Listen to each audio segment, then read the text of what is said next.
Welcome. It's great to see you. Let me do a few introductions here as people get settled. Dr. Ann Fishel formerly is the director of the Family and Couples Therapy Program at Mass General Hospital in the Department of Psychiatry, where Think Kids is based, of course, as well. She is also associate clinical professor in psychology at Harvard Medical School, and she is director and co-founder of the Family Dinner Project.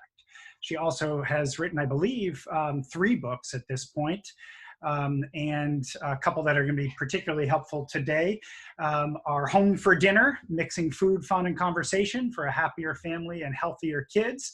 That was about 5 years ago. She has a book on life cycle approach to treating couples from a few years ago.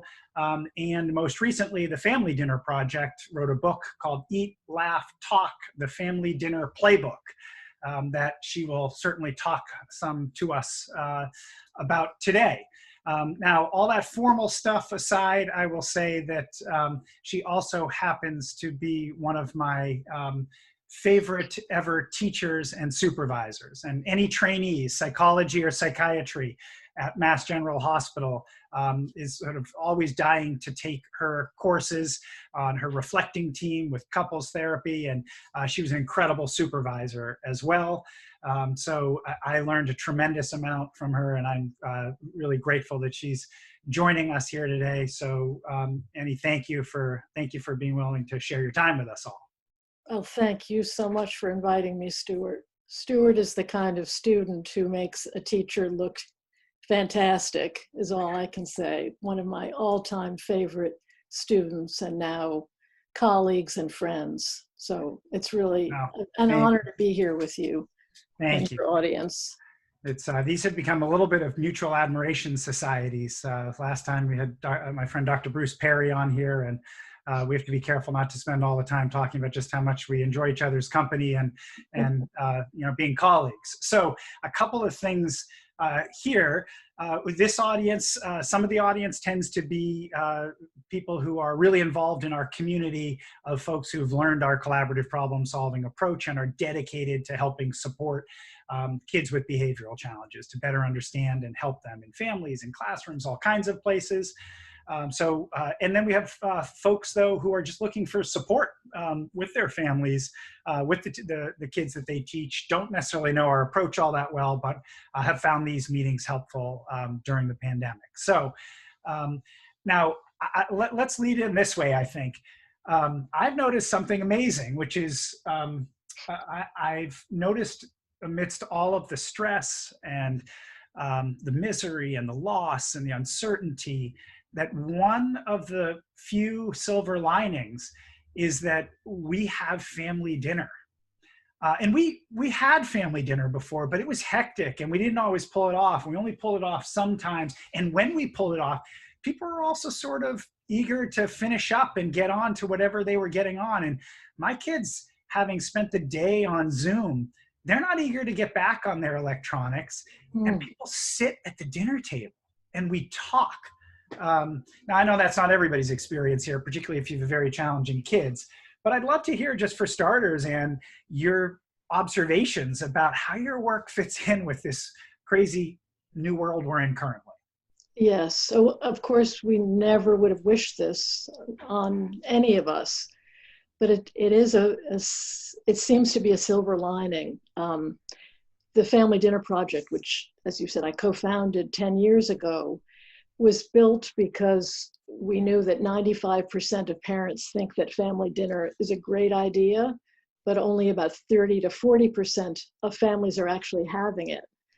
And so we've been trying to kind of bridge that gap by coming up with tools and ideas and programs to make it more doable and accessible for families.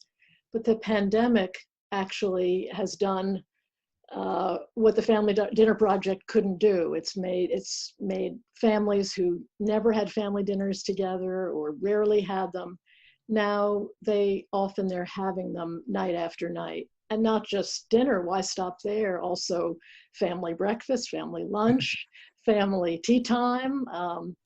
So there seems to be a lot of gathering and eating. And it's, I think, never been more important, because family dinner is a ritual. And rituals are really what give us meaning and connection and help us feel like this is who we are. And I think that's particularly important when we're going through difficult times as we are now. Well said. Yes, and especially when all of our routines are so different, Yes. which is pretty dysregulating. Now, a lot of the people who gather on these chats, historically, like getting their kids to participate in family dinner has been a nightmare. And we often talk about sort of problems to solve and how we use collaborative problem solving.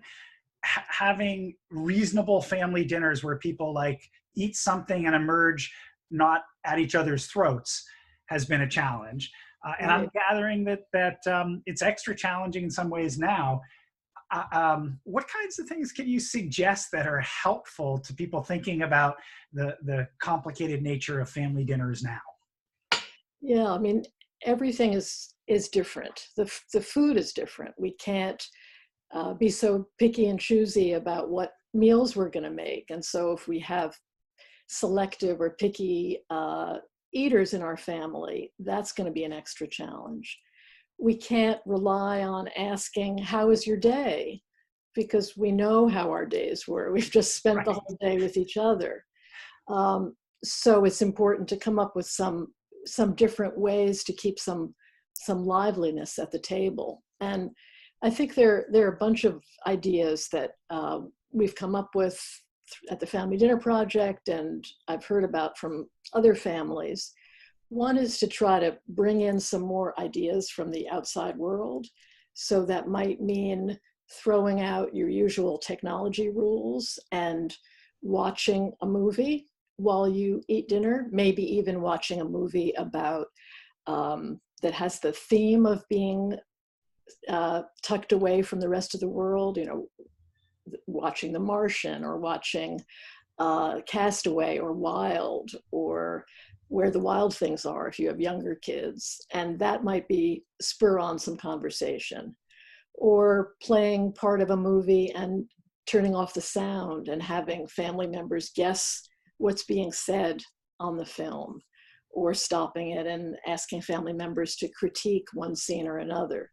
So dinner and a movie might be a way to bring some more life to your family dinner. And then I think there are all kinds of interesting conversations that we could be having, starting with, do we know any members of our family who've been through things like this? Have we told you stories about grandparents who were in World War II, or who lived through the Depression, or through the AIDS epidemic, or 9/11? And what stories might we tell? What might we learn from that? Family stories are themselves resilience builders. There's a whole body of research that suggests that kids who know their family stories are more resilient and have a better sense of themselves and their future, because they feel connected to something bigger. And I think this might be a time to harness some of those stories, or stories about unemployment, or moving to a new country, anything that has challenged us, or when the water pipes broke, or, they could be smaller stories as well. Mm-hmm. And then I'm thinking about a family I worked with recently where all the kids were very, very active, you might say hyperactive. And the parents wanted to have dinner and just didn't know how to get them to sit still.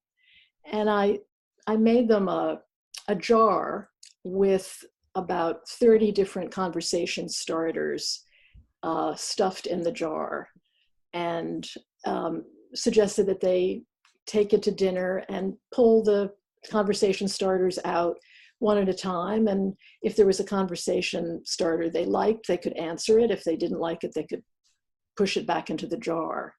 And on our website, we have hundreds of these conversation starters that families could download, print, and cut up and put into a jar. Again, to add some Great. liveliness to a dinner. And I see, by the way, we've just put in the chat window for folks the information on the website, so people can access it. And I just want to say, so Dr. Fishel and I are going to talk a little bit more, a few more minutes, but then we want to reserve plenty of time to open it up and have some questions. So feel free to be typing in the Q&A window, which we're manning as well, so that we can make sure to get to your questions. So, Amy, one of the things we talk a lot about is the importance of making sure that kids are partners and collaborators. Yes. In co-creating these routines and structures and expectations. And I find a lot of problems have been created where all of a sudden we're in this new reality, and parents and teachers, but a lot of times we parents have these ideas about what we're supposed to be doing now, and we impose them. And I'm struck by some of the ideas you have are like unbelievably interesting, creative ideas. And I always find kids are tremendously creative. They're much more creative than us adults. And so I think there's just a great way to be playful about this, engaging the kids in rethinking what family dinner looks like right now. And you're basically describing, hey, let's open it up. Let's make this look however it needs to look, right? Yeah, I love that notion of bringing the kids in to be the fun committee, Right. to be in charge of the fun. I mean, why not have them download those conversation starters and they pick the conversation starters for dinner tonight? Yeah. Maybe there are things on our website, but probably there are other ideas they'll come up with on their own that they want to stuff in that jar. Right. Or maybe there's some games they want to play, or games they might make up. But there's some really fun games, I think, that a lot of kids enjoy, like Would You Rather, very silly games that you can start and then kids make up their own. Yeah. Would you rather smell cheese or smell like skunk? Or would you rather be able to fly or swim underwater? But then once it gets rolling, kids come up with their own. Yep. I love it. And I even love the idea of stepping back entirely and basically, asking kids to co-author, what should we do at dinner, period? Sort of sky's the limit here. And what could we come up with? We talk a lot about encouraging adults to pursue our concerns and not our solutions. So not dictate our solutions, but to sort of be clear about what's important to us. And I think what's important to us about dinner is people, it's always been people, aside from eating and the nutrition, it's people being together. Yes.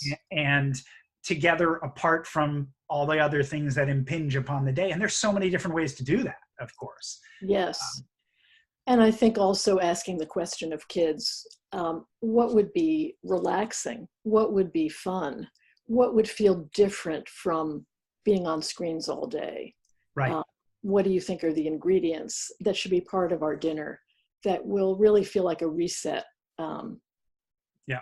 That. Stephanie is chiming in here with a question that's timely here. She's saying, is it a good time right now to follow I'm assuming she means kids' leads right now, more than usual, with also some setting boundaries in place? And here, I'd be interested in your perspective when it comes to, family dinner, but broadly, because this is a big topic right now, whether it's classrooms or in homes. Should we be following kids' leads more than ever? Should we be inviting them to collaborate more than we usually do, while also setting some boundaries in place? Yeah, I mean, I'm always a big proponent of that, of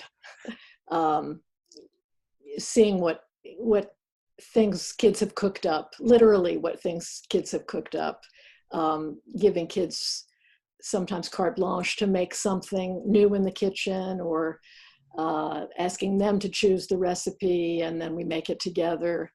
But I think as kids, adults too, but kids are really feeling that their lives are not under much control of their own right now, that decisions around food and what we talk about and what we play, what we watch during dinner even, this is a place where kids can have some say. And that seems really important right now.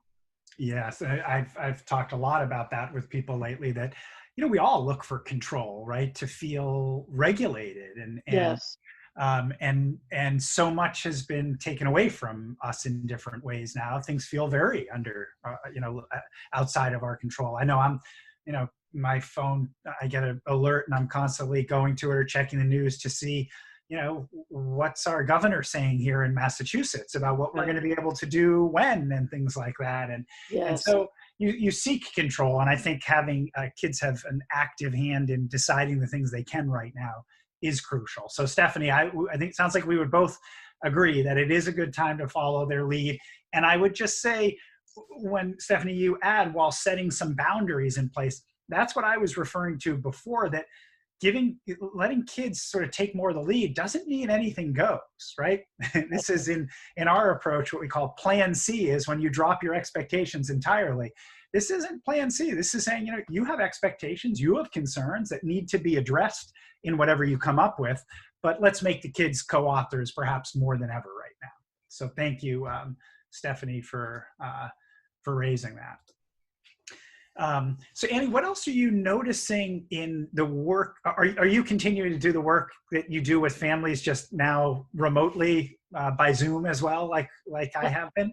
Yeah, I'm seeing, yes, families in family therapy for sure. The community programs that we usually run with the Family Dinner Project have been suspended because ordinarily we get 20, 30 families together, and we, in a clinic or a school or a homeless shelter or a library, we cook together and eat together and play games and have conversation. And needless to say, we're not doing that. So that's a big loss. Yeah. But a lot of stuff happening online for sure. Have you noticed some things about in your work with families and couples? You do a lot of couples therapy as well. Doing it online, we had a conversation a few weeks ago about, and I was talking to our residents at Mass General about some of the challenges of Zoom therapy, and yet some of the great, weird, unexpected opportunities of doing Zoom therapy. And I'd love to hear what your experience has been so far. I'd love to hear what your experience. What kind? All right, I'll go first if you want. Yeah, what kind of weird experiences?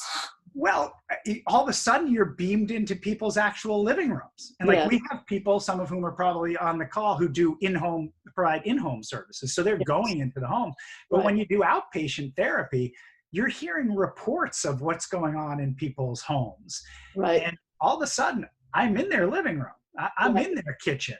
I've been in their bedroom, actually, which I never thought would happen. I've done several couple sessions where they're in bed together. Wow. And I think it's the only place they have privacy. But it's been odd. Yeah, but for me, sometimes it provides these opportunities. The other thing I would say is I have access to people, like bringing kids into therapy and getting, if it's a two-parent household, both parents to come in, maybe a sibling, really challenging. I have a couple of families where I've had more consistent opportunity to work with them than ever before, because we just beam right in. They don't have to drive. They don't have to park. They don't have to corral the kid.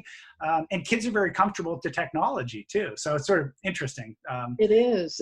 It makes me wonder, are we going to totally go back? Yes. To expecting that all the therapy we do is going to be in person, because there are these real perks. Right. And yet, I'm sure you probably would agree with this, that I'm finding it works best with families I know well. Yes.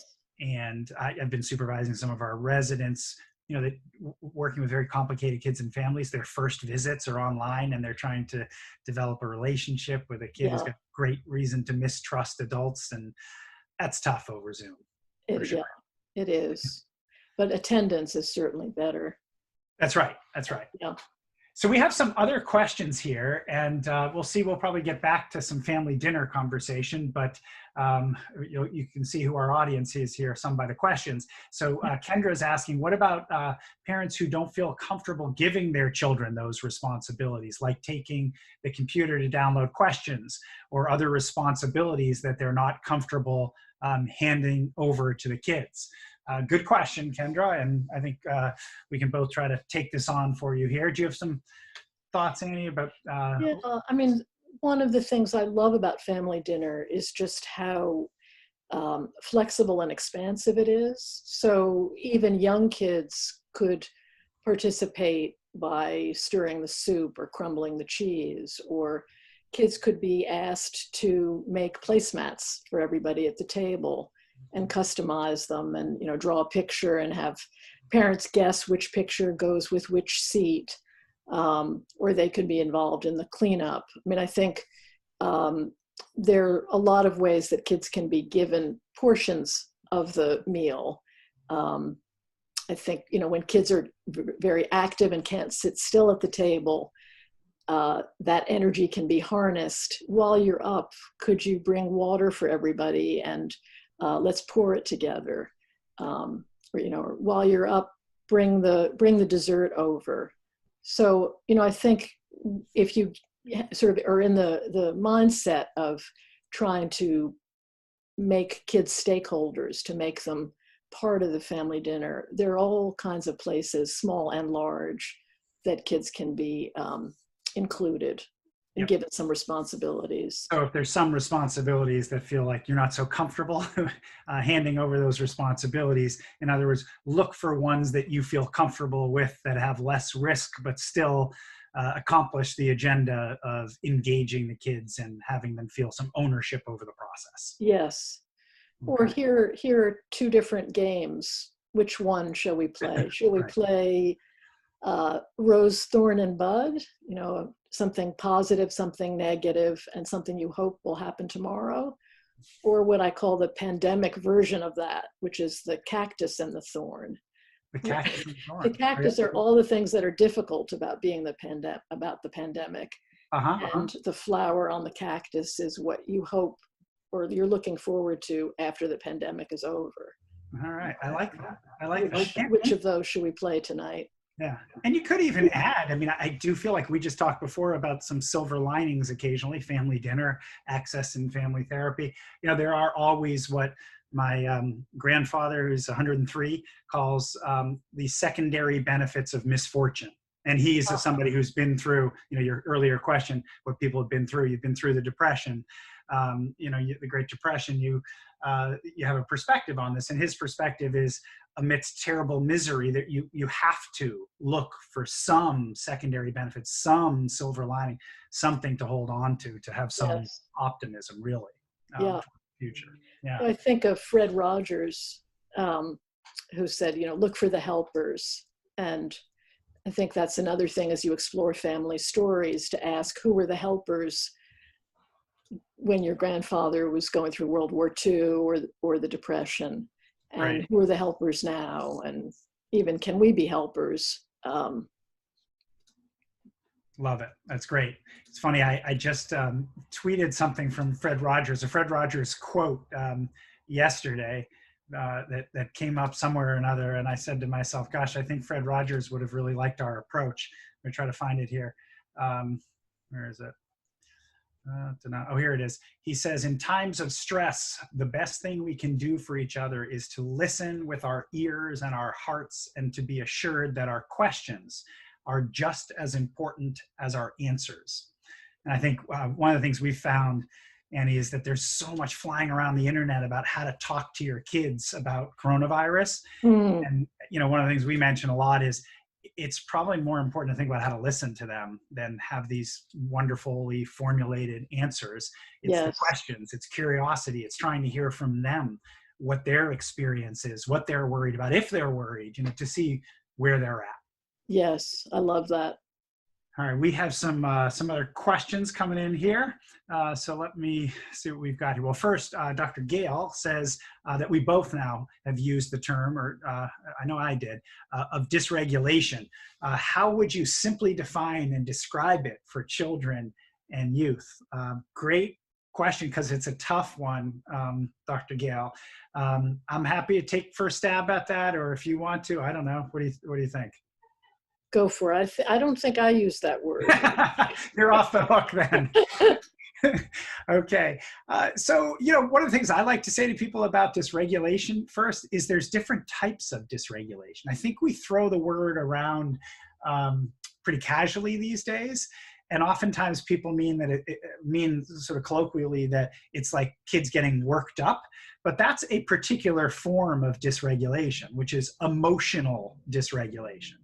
And what I would tell people is just try to break it down. And you know, regulate makes it sound fancy, but regulate just means to manage or control. So if you're talking about emotional dysregulation, that means somebody who's lost control of their emotions. They're having a hard time managing their emotions, whether that's frustration, disappointment, worry. It's their emotions are sort of getting the best of them, if you will. But you know, with kids, there's also what we call self-regulation. And again, just substitute the word manage or control. It's kids who are having a hard time just managing themselves or controlling themselves. And that might be their level of activity at the dinner table. That might be their impulse control, things like that. So I'm sorry, it's a bit of a complicated answer because dysregulation can take different forms, but it's difficulty managing or controlling yourself or your emotions is probably the easiest I can do. All right, a couple more here. Melissa, who is struggling with having an only child who's 9 years old and looks like diagnosed with ADHD. And she's admitting to something which is the case for all of us in different ways, which is she's saying, I'm also struggling with my own skills. And she's referring to skills like planning and scheduling, what we might call executive functioning skills, right? And she's saying, and Melissa, I love how vulnerable you are in sharing this, that the lack of human contact and stimulation for both of them makes it challenging to get out of this Groundhog Day rut where, and these are my words now, where it's like one day runs into the next. Yes. I know I said to somebody on Friday, like, enjoy your weekend. And they were like, what is a weekend? Like, it's just this weird amorphous rolling into the next. So anyways, struggling with a kid who, you know, probably has a hard time with self-regulation and executive functioning skills. And if we do too, it's making it very hard for the lack of human contact and stimulation. And Melissa, I'm not sure we have any magic solutions for you here, but we hear you. And, you know, I guess this is going to sound a little repetitive for me, but I would be really upfront and honest with your child, your son or your daughter, about how you're feeling about all this and what's hard for you about this too. And ask some questions and see if you can get them talking about it as well. And Dr. Fishel has presented some ways that maybe some prompts at dinner can help elicit some of the things without going too much into the rut of all the negatives, but having some playfulness around it too, with the hope that you might get to some problem solving of, given the constraints right now, what can we do together to get us both out of this Groundhog Day rut? I don't know, Annie, if you want to add anything to that one there? I'd add something to some things. One that I think we're all muddling through this, and it's messy, it's imperfect. We're all sort of trying to do the best we can in a one-off, very, very difficult situation. And I would just say to everybody not to be too hard on themselves or to expect that every dinner is going to be a magic moment, or that, you know, you've got to come up with a new game and a new conversation starter every dinner. I mean, some dinners are just going to be a feeding station. You're just going to eat and get through it and hope that tomorrow is better. So that's one thing. And then on a kind of a different level, I would wonder about sometimes having a virtual dinner with another family or another relative. And you might look at the guide on our website for virtual dinners, which has some fun ideas about how to do food virtually and different kinds of games that you can play in a virtual realm. So that might be something, particularly for families where there's one child and one adult, and you're sort of craving more connection and stimulation, that setting up a once a week virtual dinner might really be fun. I love that. That's great, because I have found a lot of people reaching out and connecting and reconnecting in ways we never did prior to the pandemic. But then, interestingly, at least in my own life, people who I'm used to connecting with a lot and are nearest and dearest to me, there's less connection with. Yeah. And I love the idea of a virtual dinner like that. Yeah. But I just want to echo something, the first piece you said, though, because these are such great creative ideas. And I always worry sometimes that people, there'll be the unintended side effect of people feeling badly about, why couldn't they come up with these, unbelievable things to do and have the energy to do it in a place like this. And just a reminder to people that, that's because Dr. Fishel and her group, this is what they're doing for work. This is how they come up with this, and still in their own homes, I'm sure they're having some very unexciting family dinners at times as well. Absolutely. Yeah. So, we, in our approach, we have this philosophy that we apply to kids first and foremost, which is kids do well if they can. Right. But we like to extend it to us parents and teachers, all adults. People do well if they can. And these are very trying times for all of us. And so all these suggestions are just ones that we hope might help people, some, all within the context of, this is really hard. Go easy on yourself and those around you, for sure. Yes. So thank you for adding that piece, Annie, as well.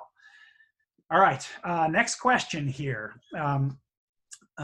Let's see, Maureen, 11-year-old son had mild to moderate autism and prefers to eat while watching the iPad when he's at home. A bad habit my mom, so her mom, grandma, indulges when babysitting. Any tips on how to work on getting him to the table with devices off? Thank you, and a smiley face.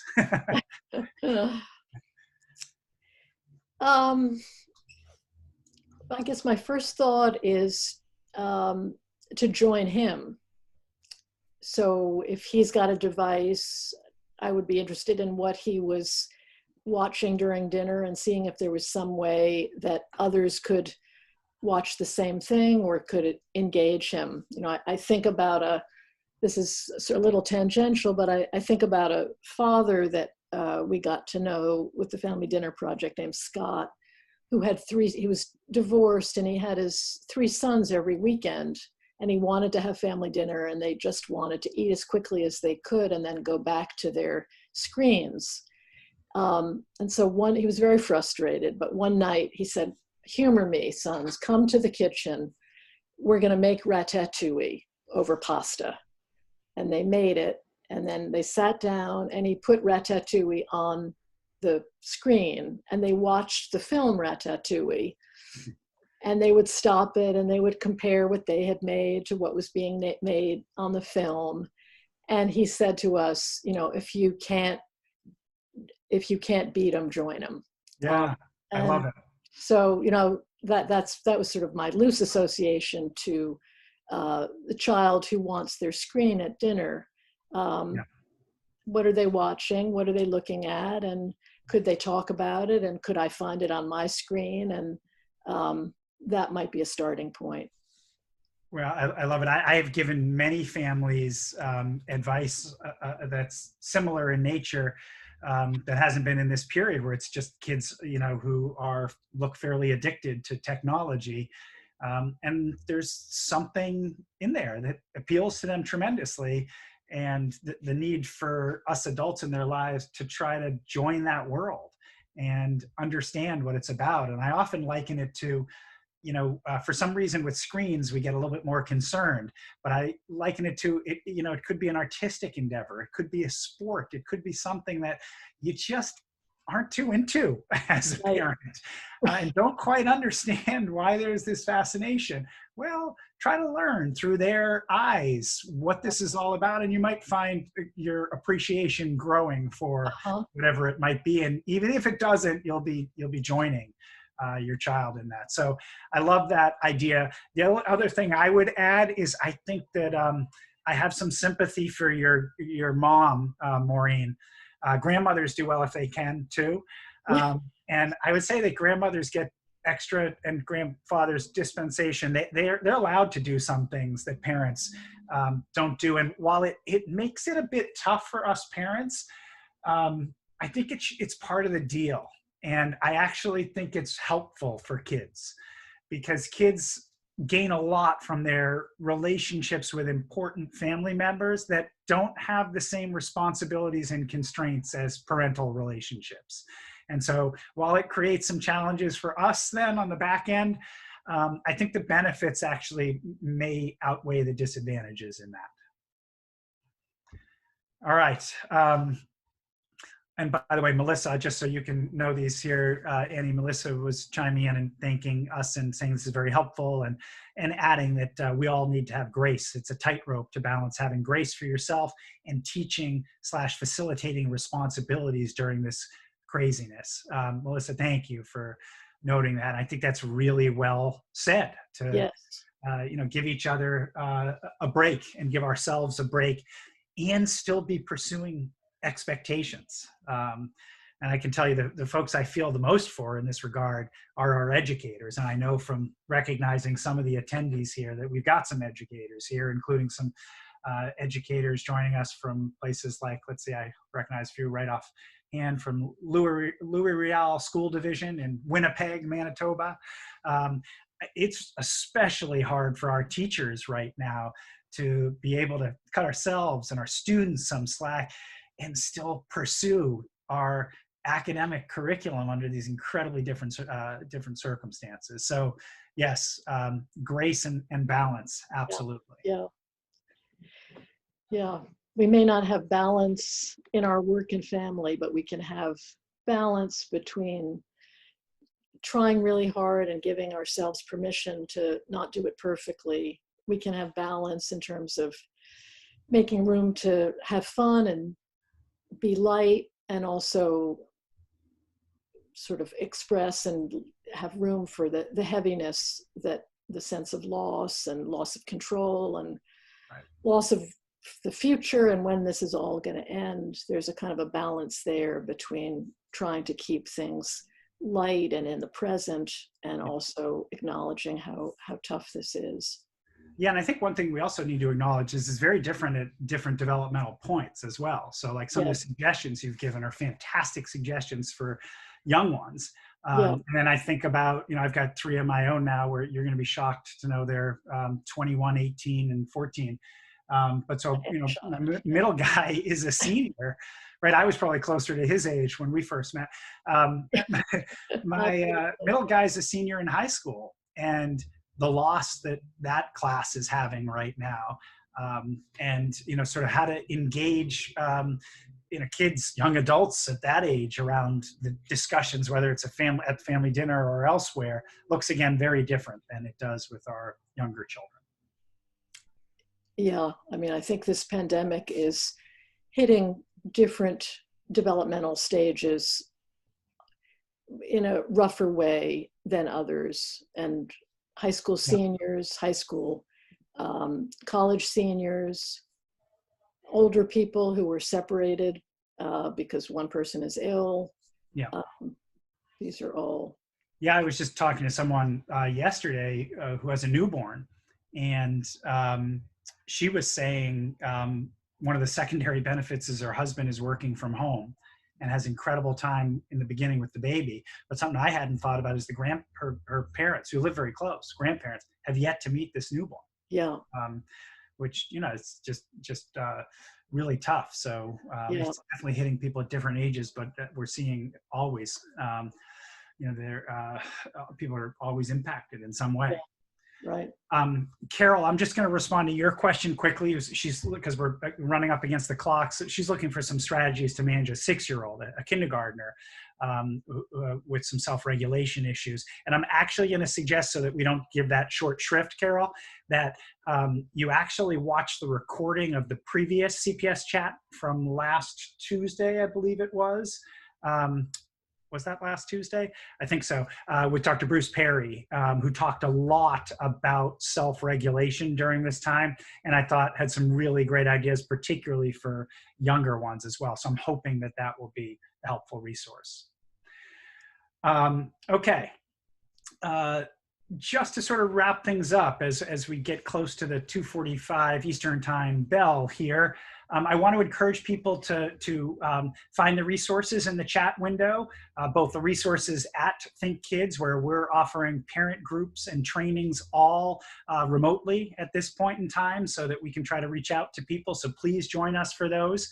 And then most importantly for the focus today, I want to make sure that you visit thefamilydinnerproject.org, where you will learn all about the work that Dr. Ann Fishel and her colleagues have been doing that seems incredibly relevant during this time. I know that I've already benefited from checking it out with my family at very different, and they're pretty different developmental points. And I want to close by just noting something, which is the last time I was fortunate enough to be asked to come and teach alongside you in your family therapy seminar. You were remarking a little bit about the work that we do here at Think Kids, and you noted something that I don't think anybody had at the time, a couple decades into this, that you thought a really important component of the approach was optimism. Mm-hmm. And that embedded throughout the approach was the feeling that as tough as things are, there are things we can do, and we can help things get things better. There's ways to solve problems, and there's not magic. We can't promise anything, but we can make things better together if we collaborate. And people can always develop new skills and new habits and new routines. And I think that's especially important at a time like this, where it can be pretty depressing and we can find ourselves in pretty pessimistic places. Yeah. I thought that then, I think that now. It's an incredibly important ingredient in therapy of any kind. And I see you always embodied that, being able to convey that sense of hope. And there are small things that you can do, there are big things that you can do, and we can do this together. I can help you as a therapist. I can help parents help their kids do this. And I think that's immensely powerful. Yeah, I was thinking about it last night, actually. I think some of the incredible frustration with leadership at this point in time is what people really want from leaders is a feeling of, we're going to be okay. We're going to get through this together. We don't have all the answers right now, but we're going to do everything we can to keep everybody safe and sane and well. So really important. All right, quick nod for next week before I thank you one more time and send us off here. We have 2 more of these planned for now before we reassess. My guest next week is going to be Reina Chudnofsky, also at Mass General. She's from the Benson Henry Institute at Mass General, which is in essence, a mind-body institute. And their work started, long ago with the beginning of the stress response, really. And so I think this is going to be really helpful. We're actually going to even practice some things during that hour, some relaxation techniques. So people are asking questions about regulation and self-regulation. That's going to be continued next week with her as well. For now, Annie, thank you so much. Selfishly, it is so nice to see you, to be able to chat with you, and we really appreciate you donating your time generously to us and to our community. Thank you so much. Thank you, and thank you for sharing your community with me. It was really a pleasure. Thank you. Hang in there. Take care, everyone, and hope to see you all next week. Bye-bye now. Bye-bye.